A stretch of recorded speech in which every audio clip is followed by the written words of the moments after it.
안녕하세요. 저는 겐트대학교 글로벌 캠퍼스 총장 한태준이라고 합니다. 여러분 이런 자리를 통해서 만나 뵙게 돼서 너무 반갑습니다. 저는 오늘 과학적이라는 것의 의미, 특히 이것을 생명기원 관련한 진화론을 바라보는 관점을 예로 해서 과학적이라는 것의 의미를 여러분과 함께 생각해 보고자 합니다. 우리는 흔히 과학적이다, 비과학적이다 이런 말을 사용할 때가 굉장히 많은데요. 그렇다면 과학적이라는 것은 그 기준이 무엇일까요? 오늘 저와 함께 이 과학적이라는 것의 의미에 대해 한번 알아봤으면 합니다. 오늘 주제에 대한 이해를 돕기 위해서 진화론 중에 생명의 기원에 대한 이야기를 예로 사용했는데, 그렇다고 해서 오늘 제가 진화론이나 창조론 이런 것에 대해서 이건 뭐 이미 아시는 것처럼 끝이 없는 그런 논쟁인데 이 자리에 이런 논쟁을 가져오려고 하는 것은 아닙니다. 오늘 제가 여러분과 나눌 내용은 지난 한 40여 년 넘도록 과학계에 몸담고 해양학자로 살아오면서 과학적이란 개념, 이 개념에 대해서 제가 개인적으로 가진 견해를 여러분과 나누고, 그리고 이것을 통해서 여러분 생각의 범위가 다소 확장된 그런 계기가 되었으면 하는 그런 바람을 가지고 있고요. 따라서 이 강의를 들으시면서 얼마든지 반대 의견 또는 반대되는 그런 생각으로 여러분 그 생각의 범위를 확장시켜 가셔도 저로서는 그것마저도 긍정적인 결과로 생각하고 싶습니다. 그리고 오늘 여러분께 보여드리는 그 슬라이드 중에 나오는 그림 또 사진들이 있는데요. 이거 모두 구글에서 자유로운 사용이 허용된 자료들이지만 그래도 혹시 하는 마음에 각 자료 아래에 원 출처를 밝혀두었음을 미리 말씀드립니다. 그럼 그림을 한번 먼저 살펴보실까요? 왼쪽에 주황색 원이 두 개가 보입니다. 어떤 원이 여러분 시각에 더 커 보이시는지요? 그리고 오른쪽에 또 보시면 그림이 하나 있는데 여러분 눈에는 어떤 그림이 보이시는지 모르겠습니다. 우선 왼쪽 두 개의 주황색 원이 있는데 사실 이 원의 크기는 동일합니다. 그럼에도 불구하고 그 주변에 어떤 것이 있는지 주변 환경에 의해서 그 크기가 우리 눈에 다르게 보입니다.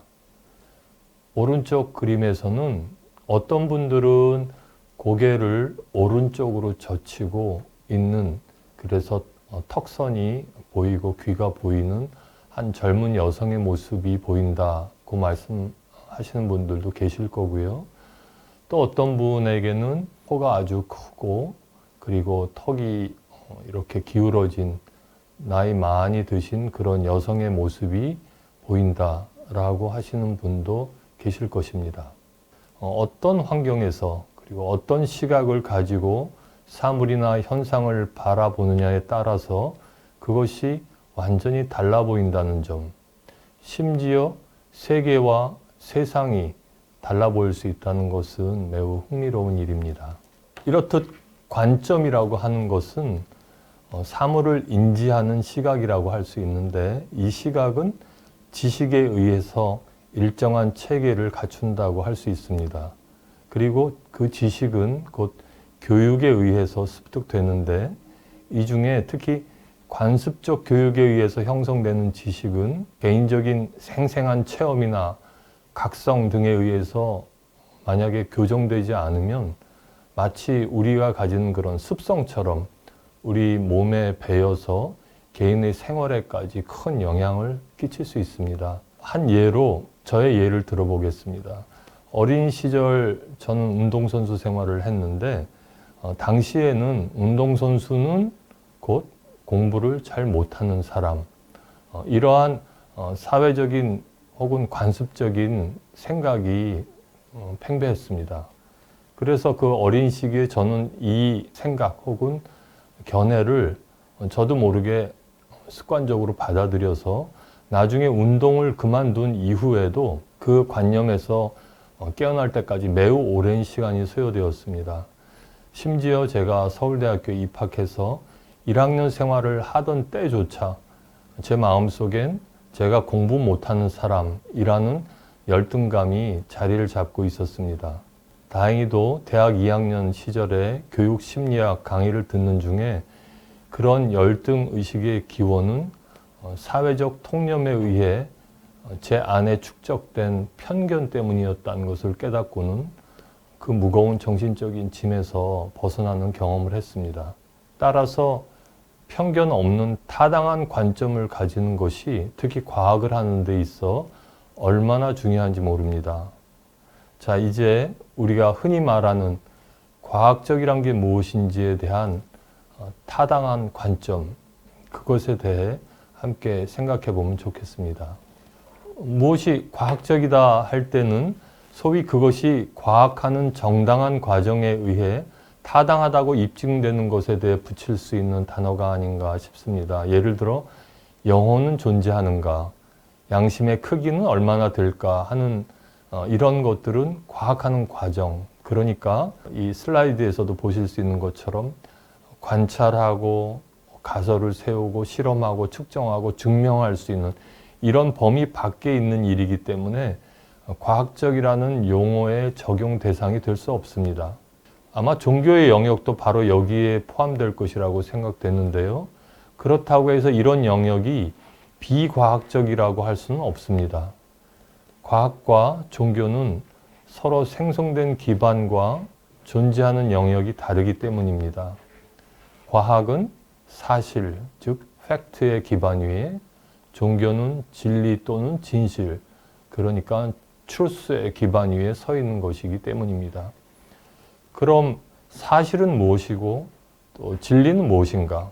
이런 질문에 대한 답변은 오늘 이 시간 주제의 범위 밖의 내용이기 때문에 그냥 지나가도록 하겠습니다.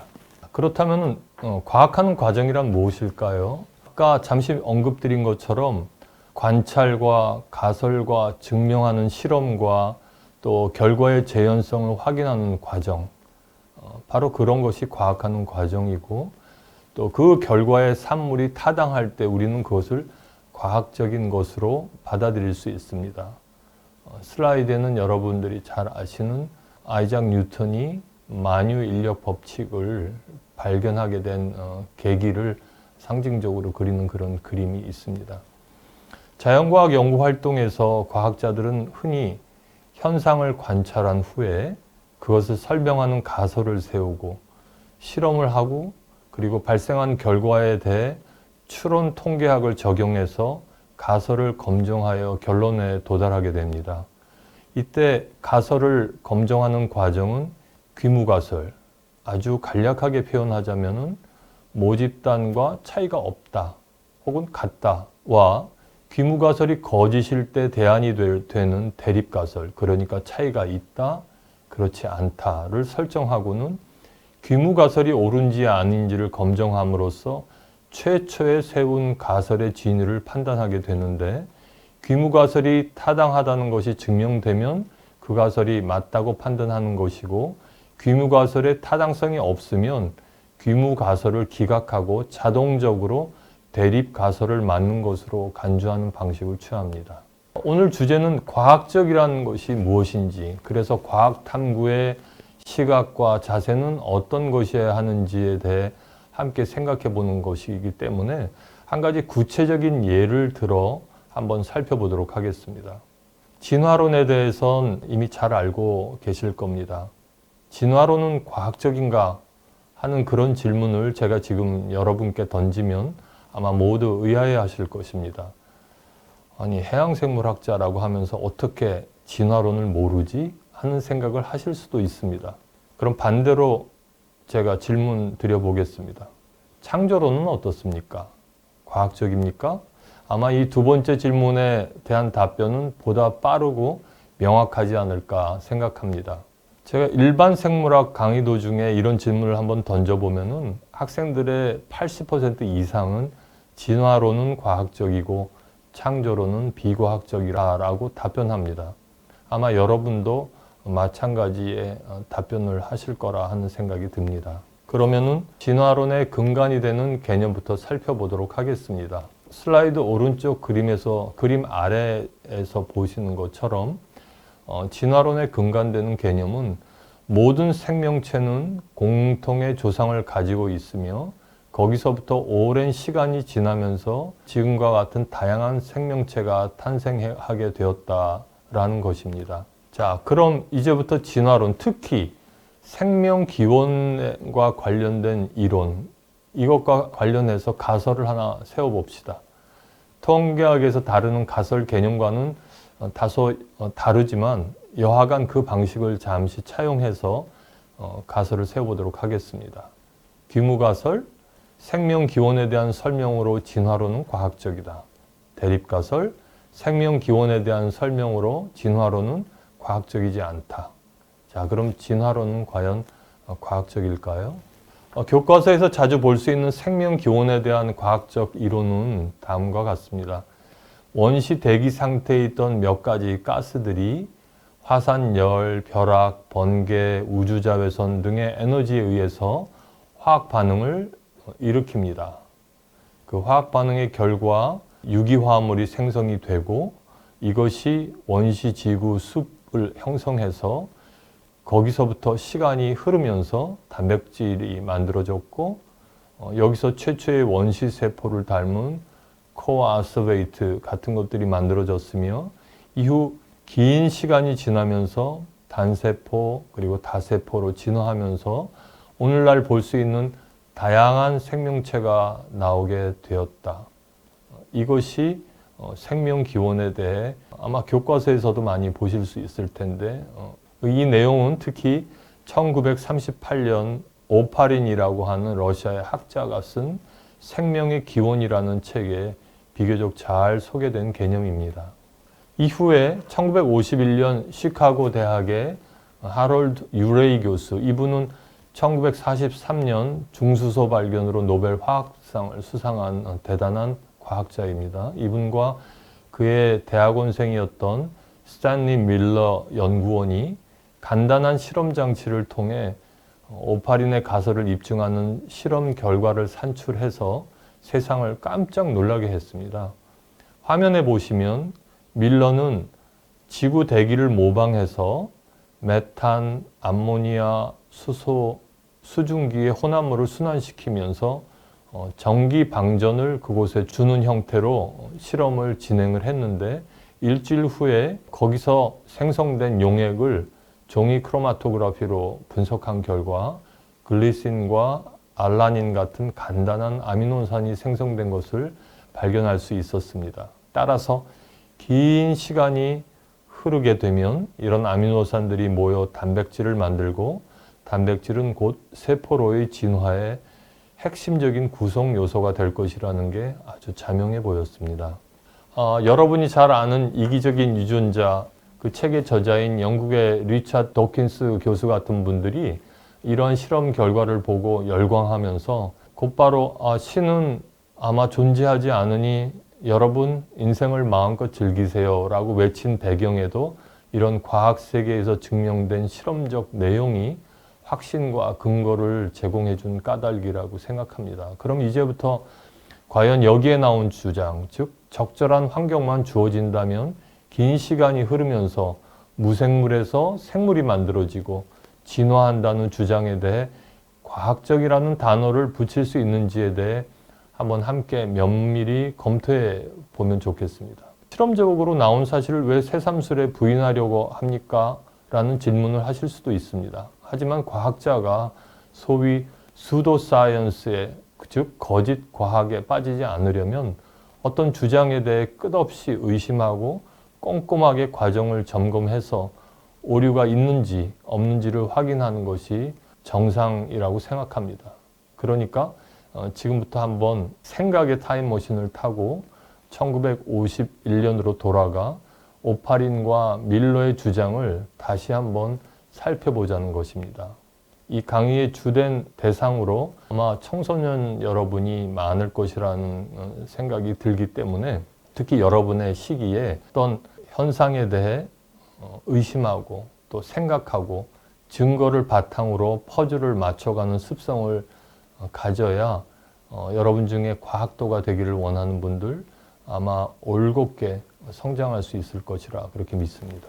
지금 슬라이드를 이제 보시면 우선 원시 대기에 대한 가정, 이것이 밀러의 전 실험 과정의 가장 핵심이 되는 부분이 아닐까 하는 생각이 들어서 이 부분에 대해서 먼저 한번 살펴보겠습니다. 1980년대 미국 우주항공국 나사에서는 원시 지구 대기 조성에 대해 발표한 적이 있는데요.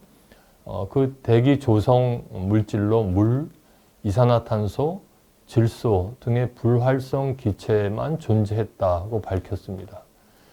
이것은 밀러가 원시대기 조성 기체로 가정한 메탄, 암모니아, 수소와는 다릅니다. 그렇다면 밀러는 원시대기에 있지도 않았던 기체 물질로 실험을 해서 아미노산을 발견한 셈이 됩니다. 이것이 의미하는 바는 그렇다면 처음부터 이 연구는 단지 실험을 위한 연구이지 실제 원시대기를 시뮬레이션 한 것이 아니라고 볼 수 있다는 것입니다. 출발점부터 다른 길로 들어선 것이라 할 수 있습니다. 그렇다면 100번 양보해서 밀러가 만들어낸 아미노산 같은 것이 우연히 만들어졌다고 가정합시다. 이에 대해 몇 가지 질문이 더 발생합니다. 아미노산에는 기울기 형태에 따라 L형, D형이 있는데 생물체에 작용하는 것은 무슨 이유인지 전적으로 L형 뿐입니다. 어떻게 우연히 한 가지 형태의 아미노산만이 정확하게 선택되어서 그것이 올바른 순서로 연결될 수 있었을까요? 또한 지금까지 알려진 아미노산은 80가지인데 생물체에서 발견되는 종류는 20가지입니다. 80가지 아미노산이 각기 독특한 구조를 지니는데 어떻게 생물체는 그중 20가지에 해당되는 아미노산 구조만 선택적으로 갖게 되었을까요? 나아가 아미노산은 아미노산끼리 반응하는 것보다 다른 분자와 더 쉽게 반응하는 경향이 있습니다. 실제 밀러 실험에서 발견한 아미노산은 전체 생성 물질의 2% 수준에 불과했습니다. 이쯤 되면은 밀러 실험 결과에 대한 해석을 수긍하기 어려운 점이 한두 가지가 아닌 것으로 보입니다.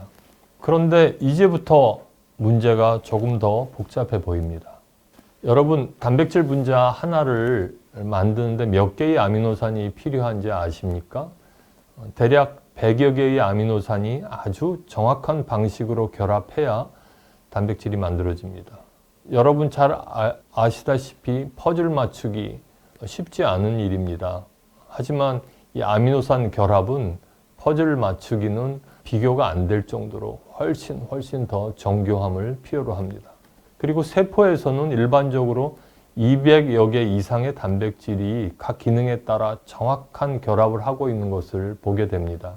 자, 여기서 100개의 아미노산이 우연히 결합해서 단백질 분자 한 개를 만들어낼 수 있는 확률에 대해 한번 생각해 봅시다.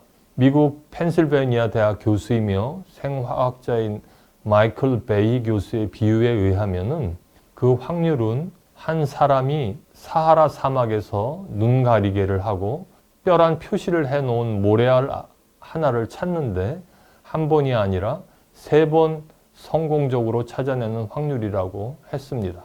그리고 우리가 잘 아는 빅뱅이라고 하는 단어를 매우 유머스럽게 최초로 사용한 영국의 천문학자이며 이론물리학자인 프레드리 호일 박사는 생명이 우연히 일어날 확률을 이렇게 표현했습니다.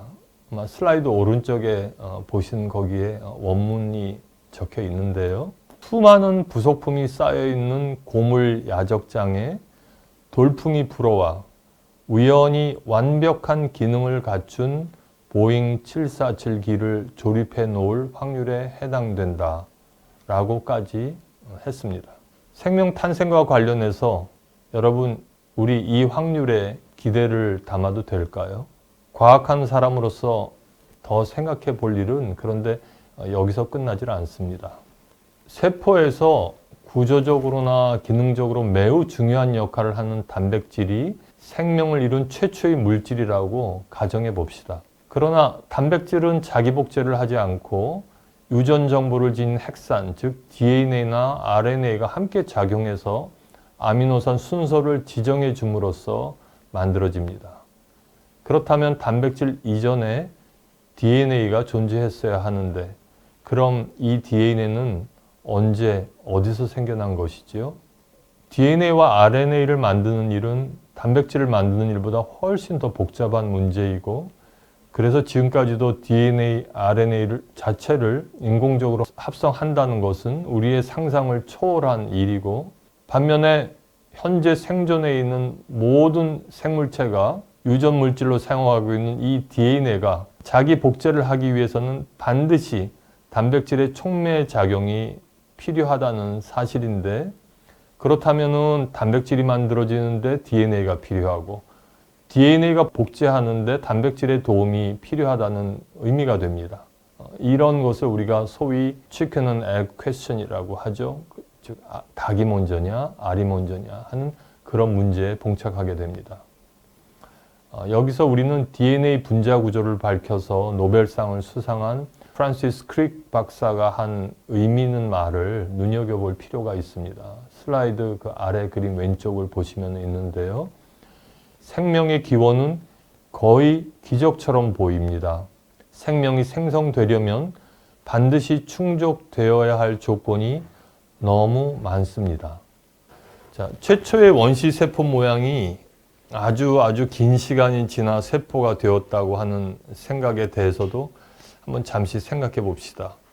실제 지구의 연령을 우리가 한 약 50억 년 정도로 생각하고 있지만 지구가 생명체의 출현에 적당한 온도로 식기까지는 상당한 시간이 걸린 것으로 추정하고 있습니다. 따라서 지구가 적정 온도에 도달한 시점과 생명체가 출현한 시점까지의 간격은 과학자마다 다르지만 일반적으로 약 4억 년 정도로 추산하고 있는데요. 이 4억 년은 우리 수명에 비하면 엄청난 시간이지만 진화를 설명하기에 그리 긴 시간은 아닌 것 같습니다. 생명 기원과 관련된 진화론은 물질에서 세포로의 진화를 설명할 수 있는 과학적인 근거가 도무지 없는 바로 그 갭을 긴 시간이라는 표현으로 이어버린 셈이 되는데 이런 현상은 불행하게도 한 번도 전에 관찰된 적이 없고 그 재현성을 테스트해 볼 길도 없기 때문에 과학적인 접근 방식을 초월한 그런 영역이라고 할 수 있습니다. 이쯤 되면 우리가 생명 기원과 관련된 진화론을 과학적이라고 주장할 타당한 근거가 부족해 보입니다. 달리 말하자면 우리가 세운 귀무가설을 입증할 만한 증거를 찾지 못했다고 말할 수밖에 없고 그렇다면 가설 검증의 원칙을 따라 귀무가설을 기각할 수밖에 없기 때문에 결국 대립가설을 채택해야 하지 않을까 생각해 봅니다. 즉 생명 기원을 설명하는 진화론은 과학적이 아니다라는 잠정적 결론 말입니다. 여기서 잠정적이라는 단어를 제가 사용하는 이유는 향후 과학기술 그리고 그 과학 지식의 진보 그리고 발전에 따라서 생명의 기원에 대한 보다 훌륭한 설명을 기대한다는 의미입니다. 이제 지금까지 함께 생각해 본 생명 기원 이론의 기원을 살펴보기 위해 중요한 한 사람을 소개하고 싶습니다. 바로 아리스토텔레스인데요. 우리가 잘 아는 것처럼 기원전 383년에서 322년까지 살았던 고대 그리스 철학자입니다. 이분이 남긴 엄청난 업적 중에 오늘 주제와 관련된 내용이 있습니다. 자연 발생설, 즉 어느 정도 적당한 환경 조건이 되고 액티브 프린시플이라는 게 있으면 생물체는 자연적으로 만들어진다는 그런 이론입니다. 예를 들어 이렇습니다. 벼룩은 먼지에서 저절로 발생한다. 곤충은 구덩이, 쓰레기, 땀에서 저절로 만들어진다 등등. 심지어 후대에 이 사상을 숭배한 사람들 중에 화면에서 왼쪽 그림으로 나타내고 있는데요. 반 헬몬트라고 하는 17세기 과학자는 상자 속에 땀이 묻은 옷과 곡식 알갱이를 두고 어두운 곳에 상자를 두면 쥐가 저절로 생성된다는 가설을 놓고 실험에 성공한 사례도 있습니다. 지금 보면 초등학교 학생도 쥐가 상자에 들어간 거 아닌가요? 라고 반박할 수 있을 정도의 내용이지만 당시엔 아리스토텔레스에 대한 엄청난 존경심과 그의 영향력 때문이었는지 대중에게 매우 각광받았던 실험이었습니다. 심지어 생명체가 이렇게 아무 데서나 자연스럽게 만들어진다고 생각하다 보니까 어느 옛 문헌에 아주 재미난, 정말 믿거나 말거나 한 그런 내용이 나와 있는 걸 볼 수 있었습니다. 어떤 내용이냐 하면요, 육식을 금하는 엄격한 수도원에서 나무에 부딪힌 수도승이 곁에 거위가 한 마리 서 있는 걸 보고는 거위는 나무에서 만들어졌구나, 그러니 식물이다, 이렇게 생각하고 이후 거위라고 하는 그 식물을 자유롭게 식단에 올린 것에 대한 정당성을 부여했다라고 기록이 되어 있는데요. 이건 사실은 아닌 것 같고, 하지만 그만큼 자연 발생설의 영향이 지배적이었다 하는 것을 애들러 과정에서 표현한 내용인 것 같습니다. 이후에 거의 2000년에 가까운 세월 동안 생명체의 자연 발생을 과학적으로 반박한 사람들이 거의 없었는데요. 드디어 1665년 이탈리아의 프란시스 레디가 대조군을 두고 날파리 생성 실험을 수행해서 생명체가 저절로 발생하는 것이 아니라 반드시 생명액에서만 발생한다는 증명을 했고, 결국 이 자연 발생설은 1860년 프랑스에서 루이 파스테르가 수행한 백조목 플라스크 실험에 의해서 인류 역사 속에서 완전히 퇴출되게 됩니다. 슬라이드 오른쪽에 있는 것이 그 유명한 파스테르의 백조목 플라스크 실험에 관련된 그림인데요. 이 실험에서 파스테르는 목이 긴 휜 플라스크를 사용해서 플라스크 안과 밖이 공기에 노출되면서도 미생물의 접근을 막아 플라스크 안에 있는 습이 썩는 것을 방지했다가 곧 백조목을 치니까 그 습이 썩는 것을 보여줌으로써 생명은 생명에서 오는 것임을 증명한 그런 매우 창의적인 아이디어가 번뜩였던 그런 실험이었고, 그런 실험을 파스테르가 수행했습니다. 이런 역사적 관점에서 보면은 원시 지구 대기의 기체가 주변의 자연 에너지 공급 속에서 저절로 세포를 만들어내어 이것이 결국 생명체의 기원이 되었다는 이론은 어떻게 보면 아리스토텔레스의 자연 발생설이 화학적 진화라는 이름으로 옷을 갈아입고 과학 역사 속에 재등장한 것이라고 볼 수 있지 않을까, 그런 생각을 해봅니다. 이제 한번 정리를 해보겠습니다. 지금 슬라이드 보시는 책은 보니까 지금은 더 이상 구할 수 없는 책이 되었던데요. 이 책 그냥 표지에서 저는 좀 사실 놀랐습니다. 왜냐하면 인류 역사 속에 존재했던 기라성 같은 과학자들 이름이 다 보이는데요. 이분들이 종교를 가지고 있었다는 사실에 놀란 것입니다. 그리고 더 흥미로운 사실은 이분들 중 몇 분이 남긴 글을 제가 실제로 찾아보았는데, 그 글을 읽다가 보면은 이분들이 가진 신앙이라는 게 결코 형식적인 게 아니구나 하는 그런 느낌을 받게 됩니다. 물론 이런 것에 대해 또다시 그 리차드 더킨스 교수처럼 반박할 수도 있을 것입니다. 한 예로 더킨스 교수는 지금 이 화면에 맨델이라고 이렇게 아주 굵게 빨간 글씨로 되어 있는데, 맨델 같은 분이 자기와 같은 전공을 가진 유전학자였는데 어떻게 기독교일 수 있나요? 라는 그런 질문을 어떤 자리에서 받았을 때 맨델이 사실은 당시 연구비를 받기 위해 어쩔 수 없이 수도승이 되었습니다 라는 그런 답변을 한 적이 있다고 들었습니다. 반면에 우리가 무신론자로 알고 있는 아인슈타인 박사가 1935년 베를린에서 나의 신조라는 제목으로 한 강연의 내용이 있는데, 아마 여러분들 그 인터넷에서 찾아보시면 나올 겁니다. My Credo 이렇게 해서 이런 제목으로 찾아보시면 나올 텐데, 그분이 아인슈타인 박사님이 남긴 말씀 중에 화면에 보시는 이러한 말은 과학을 하는 사람으로서 매우 의미심장하게 받아들이게 되는 내용입니다. 한번 제가 잠깐 읽어볼까요? 과학은 진리에 대한 열망으로 가득 찬 사람들에 의해서만 창조될 수 있다. 이러한 감정의 근원은 종교적인 테두리에서 생겨난다. 신앙심을 갖지 않은 진정한 과학자는 생각할 수 없다. 이러한 경지는 영감에 의해서 생겨나기 때문이다. 끝으로 이 강의 내용과 관련이 있을지 없을지 그건 여러분들의 판단의 몫입니다만은 실존의 문제에 대해 잠깐 생각해 보겠습니다. 얼마 전 로이터 뉴스에서 프랑스에 사는 59살 되신 잔 푸찬이라는 어떤 여인의 이야기가 소개되었습니다. 법원의 실수로 이 여인의 가족에게 사망 통지서가 도달했고 이 여인은 살아있음에도 불구하고 사회 속에서 존재하지 않는 인물이 되었습니다.